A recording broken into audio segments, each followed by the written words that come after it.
भगवते वासुदेवाय। ओम नमो भगवते वासुदेवाय। ओम नमो भगवते वासुदेवाय।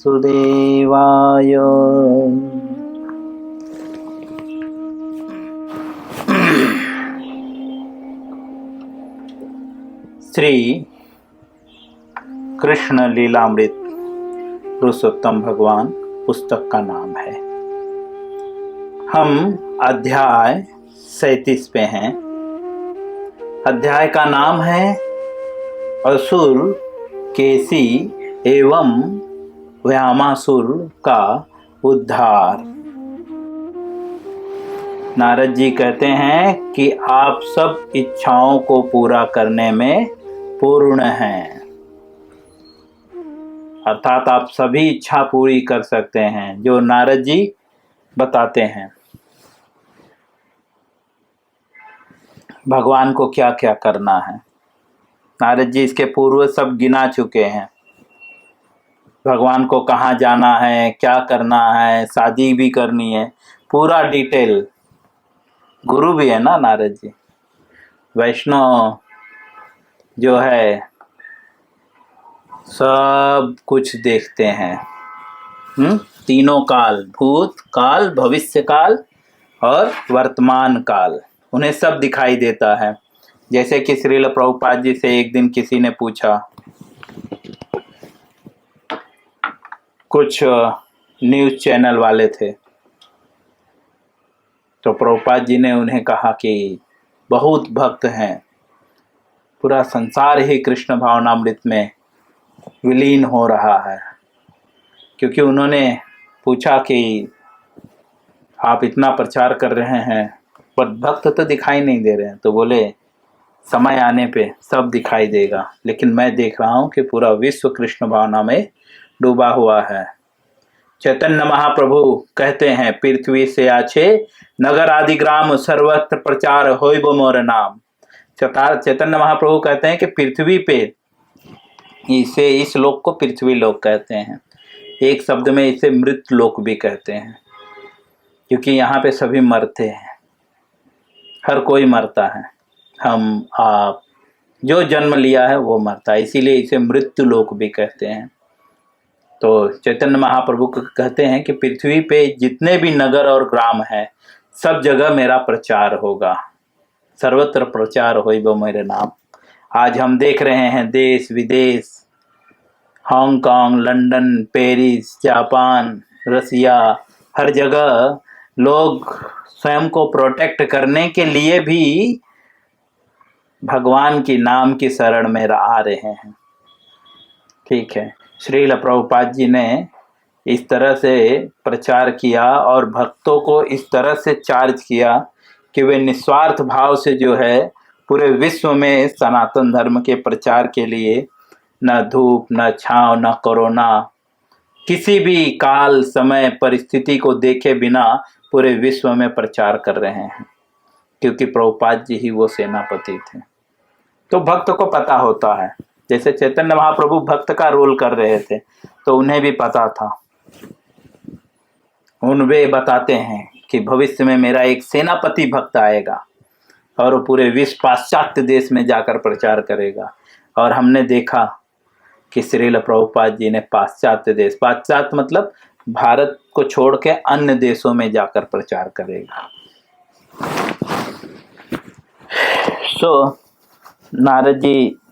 नारद जी भी ऐसे महान भक्त थे।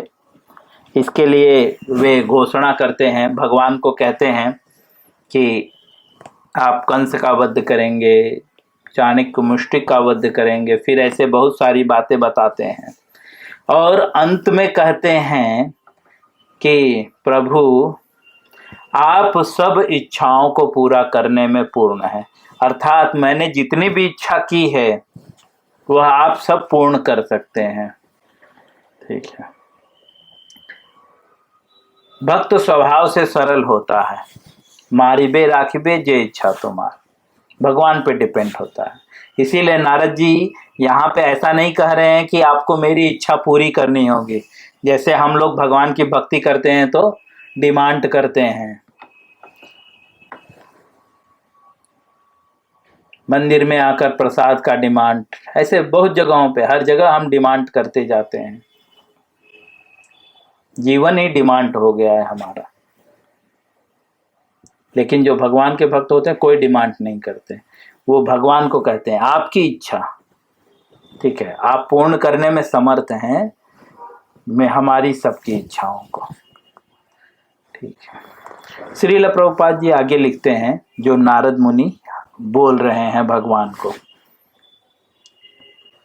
कहते हैं अपनी अतरंगिनी शक्ति के प्रदर्शन के द्वारा आपने माया का प्रभाव स्थापित कर दिया है।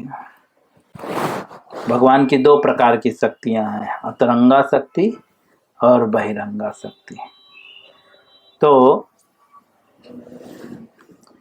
भगवान को नारद मुनि कह रहे हैं कि आपने जो है अपनी अंतरंगिनी शक्ति, समझे, उसके द्वारा जो है माया के प्रभाव, माया मतलब बहिरंगा शक्ति, उसका जो है प्रभाव स्थापित कर दिया है। आपकी अनंत शक्ति अपार है, उसका कोई पार नहीं पा सकता।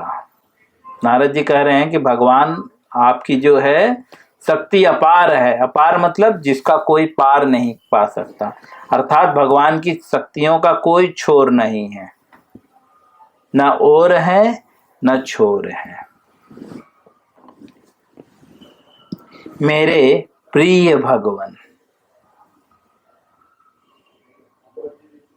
यह प्रिय प्रिय प्रिय प्रिय, हाँ, सभी लोग इतना यह संबोधन प्रभुपाद जी इसलिए लिख रहे हैं कि हम सब समझें कि भगवान से और भगवान के जो दास हैं उनके साथ हमारा वार्तालाप किस प्रकार होना चाहिए, या भक्तों के साथ हमारा या परिवार में हमारा वार्तालाप कैसे होना चाहिए।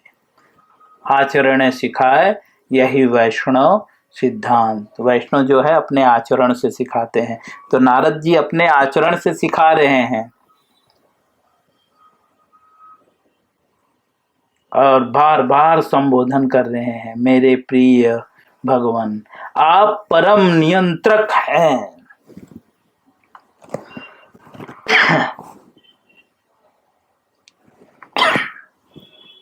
सब कुछ भगवान के कंट्रोल में है। नियंत्रक मतलब कंट्रोलर। आप अपनी ही अतरंगिनी शक्ति के अधीन हैं, एवं यह सोचना कि आप अपनी किसी सृष्टि पर निर्भर हैं एकदम व्यर्थ है।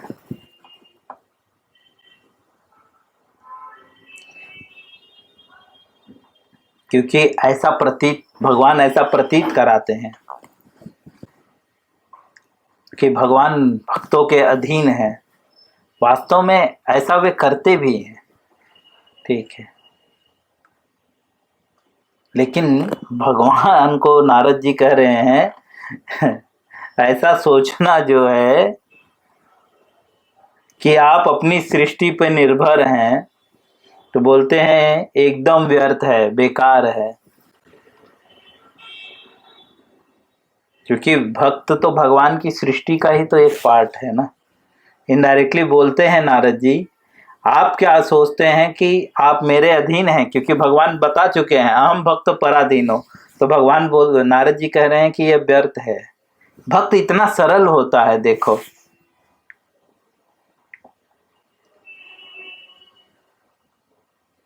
श्रील प्रभुपाद जी आगे लिखते हैं, आपने यदुवंश में अपना विष्णु वंश में जन्म लिया है।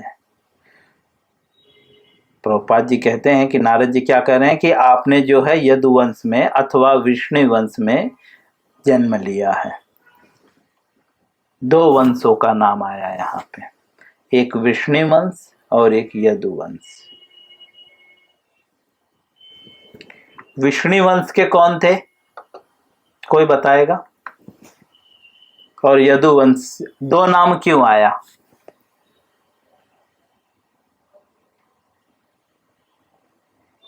हरे कृष्ण प्रभु जी, विष्णु मतलब वासुदेव, वसुदेव जी होंगे ना।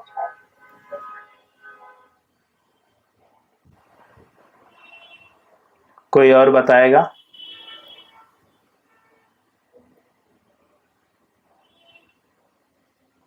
कोई और ट्राई करेगा? चलिए छोड़िए, समय जाएगा। वसुदेव और देवकी दोनों अलग अलग वंश से थे। वसुदेव यदुवंशी थे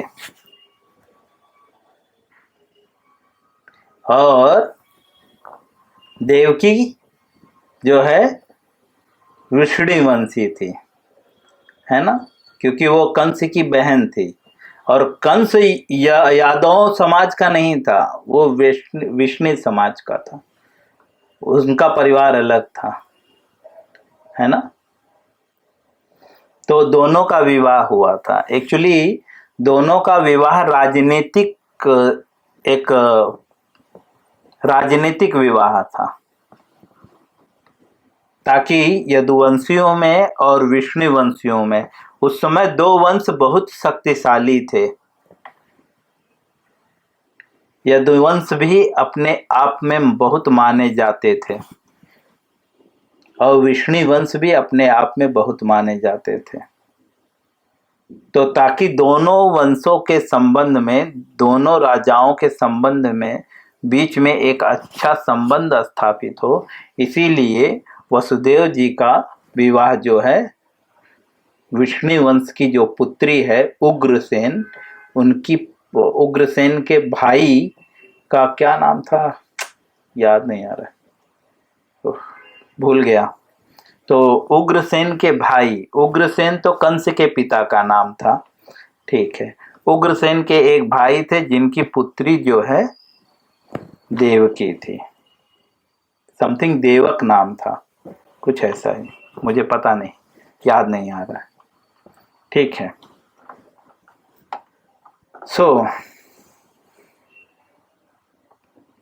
इसलिए यहाँ पे नारद जी कहते हैं कि आप यदुवंश अथवा विष्णु वंश में जन्म लिए हैं, आप दोनों वंश में जन्म लिए हैं। लेकिन वैदिक प्रथा के अनुसार पिता के नाम को ज्यादा महत्व दिया जाता है, स्त्री की कोई जाति नहीं होती, ऐसा वैदिक विधान है।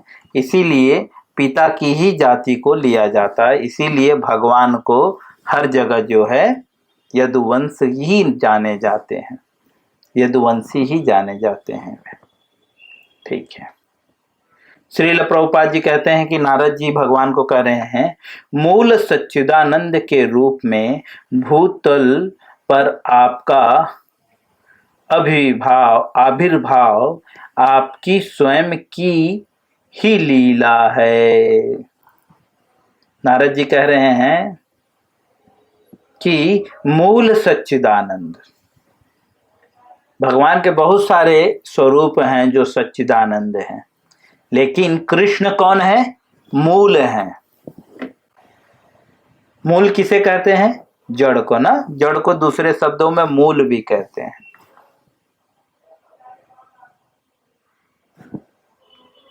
तो कह रहे हैं आप मूल सच्चिदानंद के रूप में इस भूतल में स्वयं की लीला के लिए आते हैं। आप स्वयं के अतिरिक्त अन्य किसी पर निर्भर नहीं है।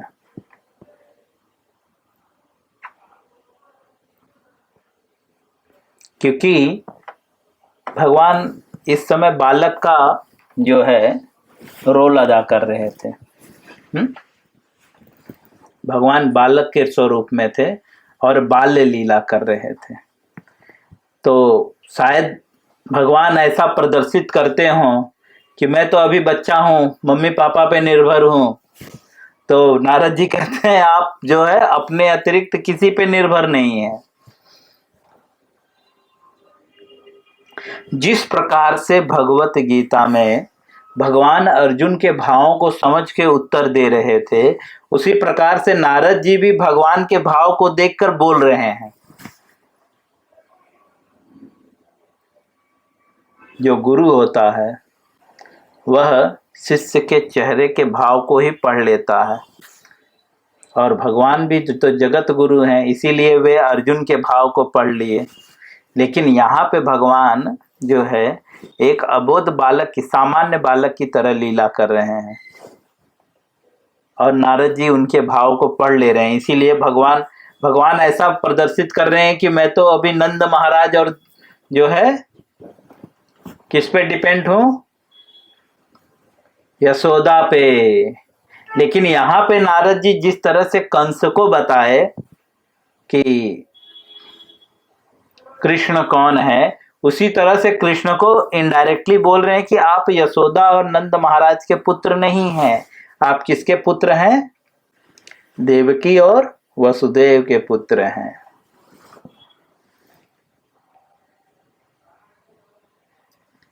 हर वंश में चतुर्वर्णम मया सृष्टम गुण कर्म विभाग सह, भगवत गीता में भगवान कहते हैं। यादवों में भी क्षत्रिय भी होते हैं, वैश्य भी होते हैं, शूद्र भी होते हैं और ब्राह्मण भी होते हैं। ठीक है, 4 वर्ण और 4 आश्रम होते हैं।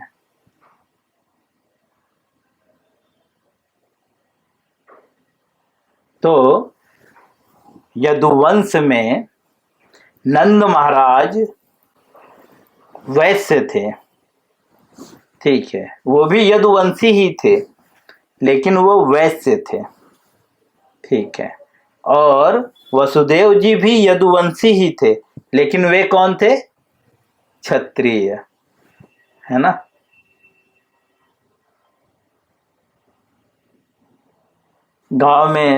जो गांव में रहते होंगे वो जानते होंगे, जैसे कि कुछ गांव में मैंने सुना है, पूरी तरह स्पष्ट नहीं है, कि मैं स्वयं का उदाहरण देता हूँ। मैं जब किसी को बोलता हूँ कि हम बनिया हैं, तो पूछते हैं कौन से बनिया हैं आप? अग्रवाल हैं, तेली हैं, गुप्ता हैं, तो उसमें बहुत सारे ऐसे 10-11 ऐसे होते हैं विभाजन, ठीक है। उसी प्रकार से सबके कार्य भी अलग अलग होते हैं, उनके गुण के अनुसार उनके कार्य अलग होते हैं। जैसे ब्राह्मणों में भी चतुर्वेदी, द्विवेदी, त्रिवेदी, हाँ,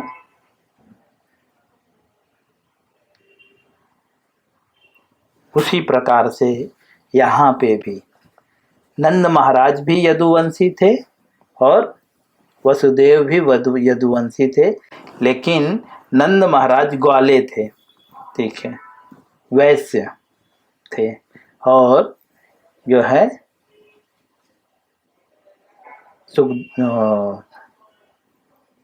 वसुदेव जी जो है क्षत्रिय थे। इनडायरेक्टली नारद जी भगवान को यह बता रहे हैं कि आप यदुवंशी में कौन है? तो आप जिनका संबंध विष्णुवंशी से है, तो यदुवंशी में किसकी शादी हुई थी विष्णुवंश में? तो वो वसुदेव जी की। इनडायरेक्टली बता रहे हैं कि आप वसुदेव के पुत्र हैं, देवकी के पुत्र नहीं है, वो सॉरी नंद महाराज के पुत्र नहीं है। इसीलिए यहाँ पे बता रहे हैं आप 2 वंशों में जन्म लिए हैं। आगे लिखते हैं, आप किसी पे निर्भर नहीं हैं, अतएव आपके पाद पद्मों में मैं आदर पूर्वक प्रणांजलि अर्पित करता हूँ। प्रणांजलि मतलब हाथों से छू कर पैरों को, अंजलि मतलब हाथ, प्रणाम मतलब प्रणाम, मतलब मैं अपने हाथों से आपको प्रणाम करता हूँ। जैसे साष्टांग प्रणाम, अष्टांग प्रणाम, उसी तरह से प्रणाम अंजलि अर्पित करता हूँ। भगवान श्री कृष्ण को सादर प्रणाम करने के बाद श्री नारद मुनि आज्ञा लेकर वहां से विदा हो गए। देखो, नारद जी इतना कुछ के बाद भी जो है प्रणाम करने के बाद विदा लिए। विदा लिए मतलब परमिशन। जैसे हम किसी के घर पे जाते हैं तो जब विदाई के समय हम बोलते हैं ना कि अब चल रहे हैं, ठीक है, परमिशन लेते हैं, जिसको विदाई कहते हैं, है ना। बम्बई में नहीं ये सब देखा जाता, गांव के लोगों को भली बात ही स्पष्ट होगा यह सारी चीजें। तो भगवान से नारद जी विदाई लेते हैं। म्यूट करके रखें आप सभी। श्रील प्रभुपाद जी लिखते हैं, नारद जी जब विदाई लेते हैं और उसके बाद वहां से जो है निकलते हैं, श्री नारद मुनि जन साधारण को यह प्रतीत करा देना चाहते थे कि श्री कृष्ण पूर्णतः स्वतंत्र हैं।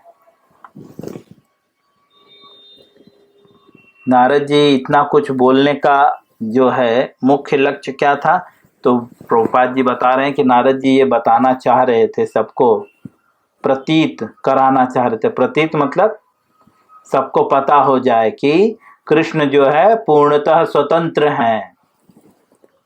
यदुवंश में उनका आविर्भाव अथवा अर्जुन से उनकी मैत्री आदि उनके कर्म उन्हें आवश्यकता रूप से उन कर्मों का फल भोगने को बाध्य नहीं करते हैं। बता रहे हैं प्रभुपाद जी कि अर्जुन से जो उनकी मैत्री है और जो भी कर्म किए हैं उसका जो फल है, तो भगवान फलों को भोगने के लिए भी बाध्य नहीं है, लेकिन जीव बाध्य है।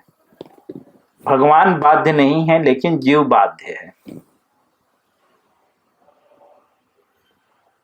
वे सब उनकी क्रीड़ाएं हैं। क्रीड़ा मतलब खेल। ये सब हम बोलते हैं ना, सब भगवान का खेल है। तो प्रभुपाद जी वही क्लियर है, ये सब भगवान का खेल है। वे बाध्य नहीं है लेकिन हम बाध्य हैं। और यह सब उनके लिए खेल है, किंतु हमारे लिए वास्तविक एवं प्रामाणिक तथ्य है। भगवान के लिए ये सब खेल है, बाध्य नहीं है भगवान ये सब करने के लिए, लेकिन हमारे लिए यह वास्तविक एवं प्रामाणिक तथ्य है। अर्थात हमें ये सब जो है भोगना ही पड़ेगा।